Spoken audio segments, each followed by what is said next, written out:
నమస్కారం. ప్రపంచంలోనే అత్యంత పురాతనమైనది సనాతన ధర్మం.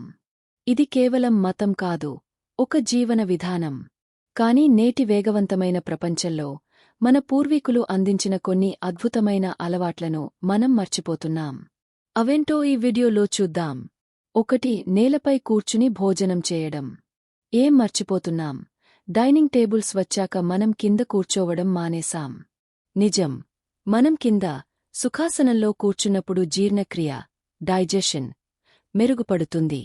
వంగి భోజనం చేయడం వల్ల పొట్టలోని కండరాలు ఉత్తేజితమై ఆహారం త్వరగా అరుగుతుంది. ఇది ఊబకాయాన్ని కూడా తగ్గిస్తుంది.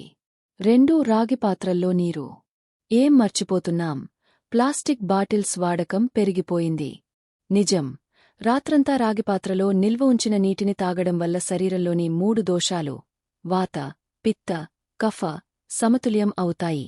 ఇందులో ఉండే యాంటీబాక్టీరియల్ గుణాలు రోగనిరోధక శక్తిని పెంచుతాయి. 3. గడపకు పసుపు. ఇంటి ముందు ముగ్గు. ఏం మర్చిపోతున్నాం? ఇప్పుడు కేవలం పండుగలకే పరిమితం చేస్తున్నాం. నిజం. పసుపు ఒక గొప్ప యాంటీసెప్టిక్. గడపకు పసుపు రాయడం వల్ల బయట ఉండే క్రిములు లోపలికి రావు. అలాగే బియ్యపు పిండితో ముగ్గు వేయడం వెనుక ఉన్న ఉద్దేశం చీమలు, చిన్న పురుగులకు ఆహారం పెట్టడం. అంటే భూతదయ. 4. దేవాలయానికి వెళ్లడం వెనుక రహస్యం. ఏం మర్చిపోతున్నాం? కేవలం కోరికలు కోరుకోవడానికే వెళ్తున్నాం. నిజం. గర్భగుడిలో విగ్రహముండే చోట భూమి యొక్క అయస్కాంత శక్తి ఎక్కువగా ఉంటుంది.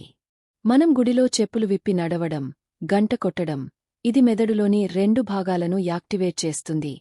వల్ల మనలోని నెగటివ్ ఎనర్జీ పోయి పాజిటివ్ ఎనర్జీ వస్తుంది. 5. సూర్య నమస్కారం, సంధ్యావందనం. ఏం మర్చిపోతున్నాం? ఉదయాన్నే నిద్రలేవడం, సూర్యుడిని చూడటం. నిజం. సూర్యకాంతి విటమిన్ మాత్రమే కాదు, కంటి చూపును మెరుగుపరుస్తుంది. తెల్లవారుజామున వచ్చే స్వచ్ఛమైన గాలి మన ఊపిరితిత్తులకు ఎంతో మేలు చేస్తుంది. సనాతన ధర్మంలోని ప్రతి ఆచారం వెనుక ఒక గొప్ప సైన్స్ ఉంది. మన మూలాలను గౌరవిద్దాం. ఈ ఆరోగ్యకరమైన అలవాట్లను మళ్లీ ప్రారంభిద్దాం. ఈ విషయాలు మీకు నచ్చితే మీ మిత్రులతో షేర్ చేయండి. ధన్యవాదాలు.